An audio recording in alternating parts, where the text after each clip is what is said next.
Hello po mga kapatid, mga kapwa ko tao. Iklihan ko lang po para magkaroon ng interest kahit paano yung mga manonood.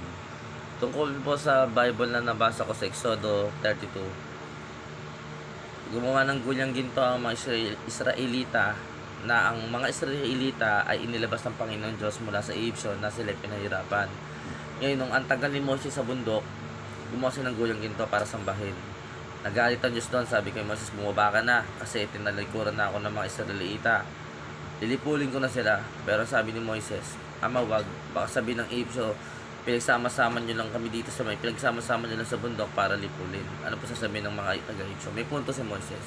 Anong punto? Lilipulin na dapat pero namagitan si Moises. Sa ngayon, ang namamagitan po sa atin sino? Ang Panginoong Jesucristo, ang kanyang buntong na anak. At isa pang punto. Ang punto po, guyang ginto, ribulto, gawa ng tao, gawa ni Aaron. Mga ribulto sa sinasambahan po natin na may mga itsura, mga iba't ibang klaseng itsura, at hindi lang po isa kundi marami. Diba? Hindi ko na po papanggitin ng mga pangalan, pero alam niyo na po yun. Kumbaga sa isang tao, kung ang tao nga pag dinrawing mo, minsan pag pangit ang pagkakalabas, diba magreklamo ka, sabihin mo pangit. Diyos pa kaya, gawan mo ng imahe.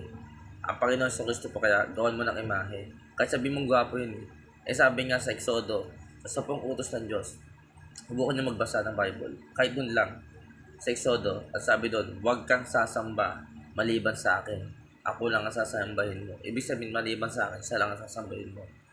Kaya sa maaari po, kung wala ang Panginoong Jesucristo, matagal na tayo nilipol ng Diyos. Siya ang namamagitan. Ganun kahalaga ang Panginoong Jesucristo sa mga ayaw maniwala sa Kanya. Dahil sa Panginoong Jesucristo, kaya hindi pa nalilipol. Ngayon, kung sasabihin nyo sa akin na kaya hindi pa nililipol lang kasi nahantay. Kaya nga po, dahil sa sinasabi ng Panginoon sa Panginoon Diyos na huwag muna, antayin mo muna po natin na magbalik loob ang iba kasi marami na rin po nagbabalik loob. Tulad po ng mga taon nakikita nyo sa mga plataforma ng Facebook, sa YouTube na nangangaral sa mga Bible, dapat nga po magpasalamat tayo. Alam nyo po, para magkaroon ng saysay ang pagsamba po natin, sumamba po tayo sa tama.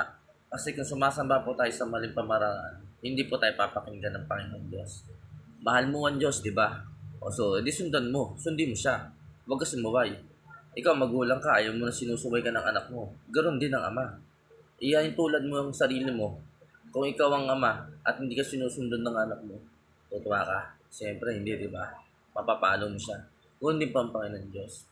Ang mga real life, at sa mga ang Diyos, kung ikukumpara mo, parehas lang eh. Ang pagkakaiba lang, mas makapangyarihan siya kasi siya ang lumikha sa atin. Yun lang po, para mas madali. Ang ribulto gawa ng tao, ayaw po ng Diyos yan, at iba pang Diyos. Iisang Diyos lang po ang dapat sambahin, at yun ang Panginoon Diyos, ang Panginoong Jesucristo. Yun lang po dapat sambahin. At wala ang Panginoong Jesucristo, matagal lang nilipon ng tao, at hindi na makakapagsisi ang iba. At pasalamat din po ako at nandyan siya. Dahil natututo po ako magsisi sa aking mga kasalanan, mula noon hanggang ngayon, nagsisisi ako at bumabalik ulit sa Kanya. Kung wala ang Panginoong Jesucristo, hindi ko maaabutan ito.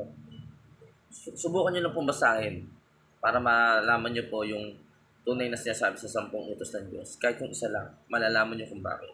Huwag kayong gagawa ng kahit anumang ribulto na ayon sa lupa at ayon sa tubig, ayon sa langit at ayon sa lupa.